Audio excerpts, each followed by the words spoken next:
Well, turning now to a controversial policy in Gaza that was revealed today. The opposition MK Avigdor Lieberman claimed that Israel is arming Hamas's rivals in the Strip. Multiple sources at the Defence Ministry have confirmed to I24 News that a gang led by notorious gangster Yasser Abu Shabab has been receiving Kalashnikovs and other weapons. Hamas says this is proof that Israel is arming gangs and criminal elements in the Strip, and they have warned Palestinians not to get involved. Well, to talk more about that, we're joined in the studio by our Middle East correspondent Ariel Osseran and security analyst Yaakov Lapin. Welcome to you both. So, Yaakov, I'll start with you. The enemy's enemy is my friend. It's an old strategy for Israel, isn't it? But there are significant risks as well, aren't there? Of course, there's risks with any maneuver that Israel is going to be doing in Gaza. Now, according to a number of reports that have surfaced since Avigdor Lieberman dropped that rhetorical grenade, which set the political scene on fire, we have heard reports that the Shin Bet Domestic Intelligence Agency and the IDF were on board and in the know regarding this decision. That would suggest to me that there was a thorough screening of this outfit, of this clan. And it seems to me that Israel is looking for allies on the ground in the Gaza Strip as part of its overall goal of destroying the Hamas terror regime. It needs certain boots on the ground that are not IDF to help secure some of the distribution centers. And if it found those allies and conducted a proper screening process with the intelligence community, with the IDF, if it was done properly, then I think that we should keep politics out and we should just look at this decision from a security perspective and judge it by its results. If it was done improperly, which does not seem to be the case as of now, then that would be very alarming. But all signs now point to this being a proper procedure done with the full knowledge and approval of the defense establishment. And if that's the case, I would hold my horses and before rushing in with judgment about a decision like this. All right, Ariel, you've been looking at the activities of Yasser Abu Shabab in Gaza for some time now, and you managed to speak to some members of his gang. What did they tell you today? Right, so let's take a step back. Who is Yasser Abu Shabab? He's a notorious gangster in Gaza. That is how he's described. Working for years as a known criminal, drug smuggling. He also has a past, according to Palestinian security sources who I spoke to this evening, confirmed that in the past he also worked with ISIS in the Sinai Peninsula. Ultimately, during the war, he was accused of stealing humanitarian aid.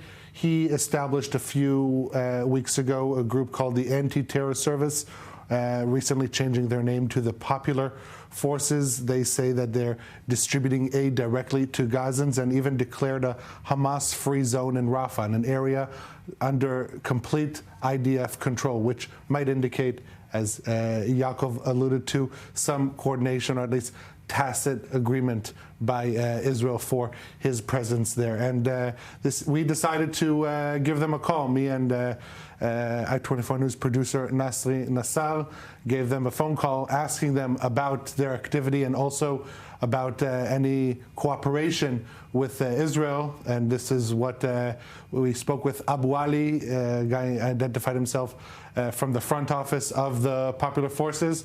And this is a part of the short conversation that we had earlier today. وكل حركه في الدنيا هذه لها مؤيدين ولها معارضين، او اي شيء بيمشي في الدنيا هذه له مؤيدين وله معارضين، ولكن احنا كما وضحنا في الفيديو اللي نزلناه على صفحتنا والكلام اللي قلناه، احنا بنستقبل الناس ترجع على دورها وبنأمنها في طعام وفي اكل وفي شرب دون محسوبيه، دون سرقه، دون اي اهانه لكرامه الانسان الغزي. صحيح. وموضوع استلام مساعدات من اسرائيل، شو ممكن يكون الرد على هذا الموضوع للتوضيح؟ لا حاليا انا بقدرش ارد عليك في اي شيء. All right. Well, that was one of those gang members in Gaza speaking to our Nasri Nassar and Ariel Osseran earlier today. Yaakov, I mean, you were listening to that as well. I mean, these are clearly not angels, are they? But they are opposed to Hamas. I mean, could this be the way to defeat Hamas long term? Because it is an alternative. But why this group particularly and not the Palestinian Authority, for example?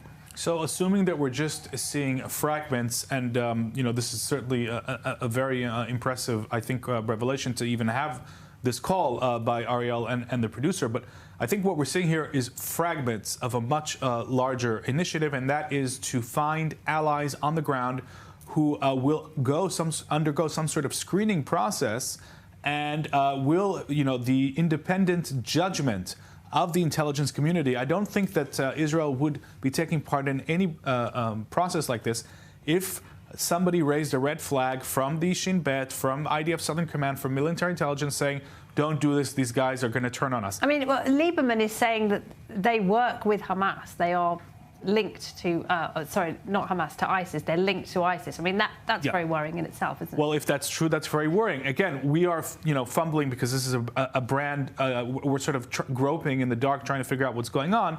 But again, my baseline assumption is the defense establishment would not have given a green light for a maneuver like this if it did not feel that the benefit outweighed the risk and that it is possible to work with this outfit to defeat Hamas as a terror organization. And then worry about what happens afterwards further down the road. Right. And I also think that this is not supposed to be some sort of post-Hamas administration. This is not what we're looking at. I think we're looking at some sort of stopgap measure that is designed to help stabilize southern Gaza.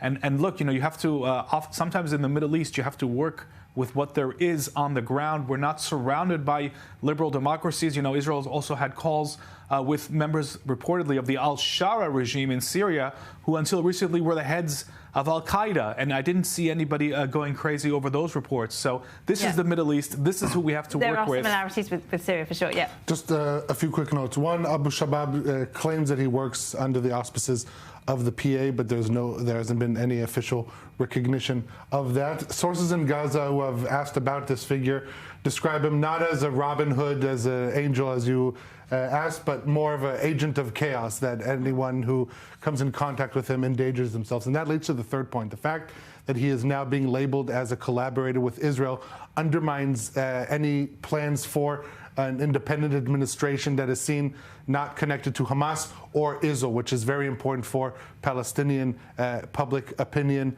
on the ground. And it will be, and Hamas is saying that they will go after anyone who cooperates with them, with these thieves, and they'll be pursued and held accountable with firmness. And real quick, has there been any reaction from the PA? Not on this individual. No official reaction? No. Interesting.